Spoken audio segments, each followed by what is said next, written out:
আসসালামু আলাইকুম গাইজ, আশা করি সবাই ভালো আছেন। আজ আমি আপনাদেরকে দেখাচ্ছি দারুণ মজার মাছের ভর্তার রেসিপি করে। মাছের ভর্তা তো অনেকভাবেই অনেকে বানিয়ে খেয়েছেন, কিন্তু একবার হলেও আমার এই রেসিপিটা ফলো করে বাসায় এভাবে বানিয়ে খাবেন। আশা করি আপনাদের অনেক ভালো লাগবে। আর যাদেরকে খাওয়াবেন তারাও খেয়ে আপনার অনেক প্রশংসা করবে এবং কিভাবে বানিয়েছেন রেসিপিটাও জানতে চাবে। তাহলে চলেন দেখে আসি কিভাবে বানানো হয়েছে এই মাছের ভর্তাটা। মাছের ভর্তা বানানোর জন্য আমি এখানে এক পিস মাছ নিয়েছি আর নিয়েছি একটি লেজ। লেজ কিন্তু অনেকেই খেতে চায় না কাটার জন্য। যদি এইভাবে মাছের ভর্তাটা বানিয়ে দেওয়া হয় তাহলে কিন্তু সবাই হাত চেটেপুটে খেয়ে নেবে। এখন আমি পরিমাণ মতো লবণ আর হলুদ দিয়ে মাছগুলোকে মেখে নিচ্ছি। এই তো মাখা হয়ে গেছে। এখন আমি চুলায় একটা কড়াই বসিয়ে দিয়ে দিচ্ছি পরিমাণ মতো সরষের তেল। তেলটা গরম হয়ে আসলে এখন আমি মাছগুলা দিয়ে উল্টে পাল্টে লাল করে মাছগুলাকে ভেজে নিব। আবার বেশি মোচমোচাও শক্ত করে ভাজতে যাবেন না, তাহলে কিন্তু ভর্তাটা ভালো হবে না। তো ভাজা হয়ে গেছে, এখন আমি মাছগুলাকে উঠিয়ে নিচ্ছি। তো সেই একই তেলে আমি 4-5টা শুকনো মরিচও ভেজে নিচ্ছি।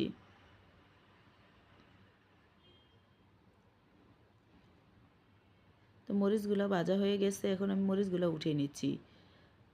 আরও 3-4টা কাঁচা মরিচও ভেজে নিচ্ছি।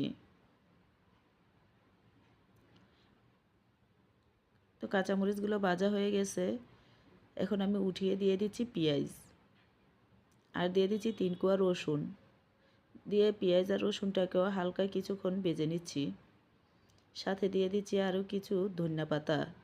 এইভাবে যদি ভেজে নেওয়া হয় তাহলে কিন্তু কোনো পানি থাকে না ভর্তায়, তখন কিন্তু দীর্ঘ সময় পর্যন্ত ভর্তাটা ভালো থাকে। এই তো ভাজা হয়ে গেছে, এখন আমি শিলপাটা নিয়ে বসে পড়েছি। নিয়ে নিচ্ছি 2 টেবিল চামচ সরিষা। আমি এখানে 2 রকমের সরষা নিয়েছি, আপনারা চাইলে যে কোনো এক রকমের শস্য নিতে পারেন। আর শিলপাটায় ভর্তা কিন্তু এমনিতেও খেতে অনেক মজার হয়।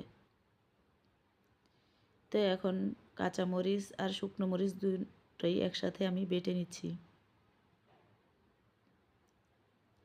তো মরিচগুলোও বাটা হয়ে গেছে, এখন আমি পেঁয়াজ আর রসুন আর ধনিয়াপাতা যে ভেজে নিয়েছিলাম সেগুলোকেও বেটে নিচ্ছি।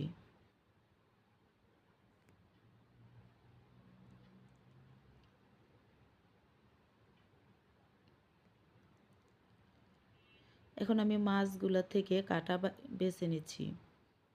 আমি এই ভর্তাটা রুই মাছ দিয়ে বানাচ্ছি, আপনারা চাইলে কিন্তু যে কোনো মাছই নিতে পারেন।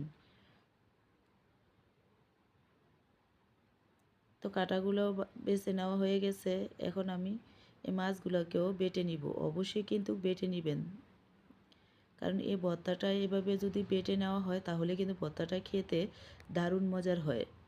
এই ভর্তাটা বানাতে সময় খুবই কম লাগে, কিন্তু খেতে অনেক অনেক মজার হয়। অবশ্যই একবার হলেও আপনারা বাসায় বানিয়ে খাবেন। এই তো সবকটাই বাটা হয়ে গেছে, এখন আমি দিয়ে দিচ্ছি পরিমাণ মতো লবণ, আর দিয়ে দিচ্ছি স্বাদ বাড়ানোর জন্য সরষের তেল। সরষের তেল ছাড়া কিন্তু কোনো ভর্তাই মজার হয় না। অবশ্যই সরষের তেলটাই এ পর্যায়ে এসে দিয়ে নেবেন।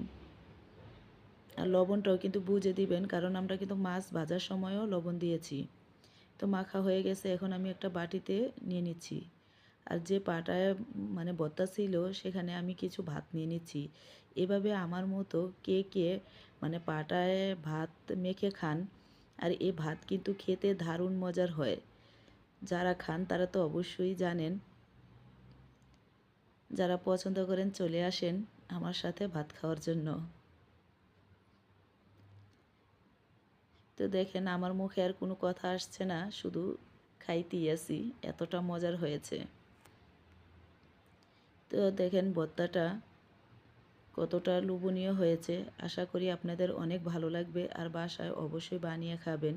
আর কীরকম হয়েছে কমেন্টে জানাবেন। যদি ভালো লেগে থাকে প্লিজ একটা লাইক, কমেন্ট, একটা সাবস্ক্রাইব করে পাশে থাকবেন। আজ বিদায় নিচ্ছি, খোদা হাফেজ, সবাই ভালো থাকেন।